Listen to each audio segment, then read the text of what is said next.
നിൻ്റെയൊക്കെ വീട്ടിൽ കയറ്റാൻ കൊള്ളാത്തത് എന്ന് പറയാൻ നിങ്ങൾക്ക് എന്ത് അധികാരമാണുള്ളത്?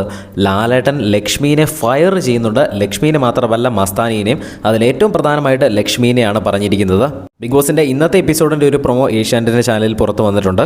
അതിൽ ലക്ഷ്മീനെ ഫയർ ചെയ്യുന്നുണ്ട്. ഷോയിൽ നിന്ന് ഇറങ്ങിപ്പൊക്കോളൂ, നിങ്ങളോട് നിൽക്കണ്ട, നിങ്ങൾ ഷോയിൽ നിന്ന് തന്നെ ഇറങ്ങിപ്പൊക്കോളൂ എന്ന് ലക്ഷ്മിയുടെ അടുത്ത് ലാലേട്ടൻ പറയുന്നുണ്ട്.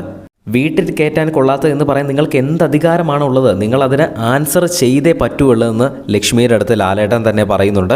ആദ്യം തന്നെ ലാലേട്ടൻ വന്നിട്ട് ചോദിക്കുന്നു, ആരാണ് ഇവിടെ വീട്ടിൽ കയറ്റാൻ കൊള്ളാത്ത ആരാണുള്ളത്, ആരാണ് എന്ന് ചോദിക്കുന്നു. ലക്ഷ്മിയുടെ അടുത്താണ് ലാലേട്ടൻ ചോദിക്കുന്നത്. കഴിഞ്ഞ ദിവസം നമ്മളെല്ലാവരും കണ്ടതാണ് ആദില നൂറേനെ പറ്റി ലക്ഷ്മി പറഞ്ഞ ആ ഒരു പരാമർശം. അതിന് ലാലേട്ടൻ നല്ല തക്കതായ മറുപടി തന്നെ കൊടുക്കുന്നുണ്ട്. ഈ ഷോയിൽ നിന്ന് തന്നെ ഇറങ്ങിപ്പൊക്കോളൂ എന്നാണ് ലക്ഷ്മിയുടെ അടുത്ത് പറഞ്ഞിരിക്കുന്നത്. ലാലേട്ടൻ കട്ടക്കലിപ്പിൽ തന്നെയാണ്. എപ്പിസോഡ് ഇന്ന് 9 മണിക്ക് തന്നെ വരുന്നതായിരിക്കും. ലക്ഷ്മിക്ക് എന്ത് ശിക്ഷയാണ് കൊടുക്കുന്നത് നമുക്ക് എപ്പിസോഡിൽ കാണുമ്പോൾ തന്നെ നമ്മൾ അപ്ഡേറ്റ് ചെയ്യുന്നതായിരിക്കും. അതൊക്കെ കാണുന്നതിനായിട്ട് ചാനൽ ഒന്ന് സബ്സ്ക്രൈബ് ചെയ്യുക. ലക്ഷ്മീനെ എന്തായാലും പൊള്ളിച്ചെടുക്കുന്നുണ്ട് ലാലേട്ടൻ.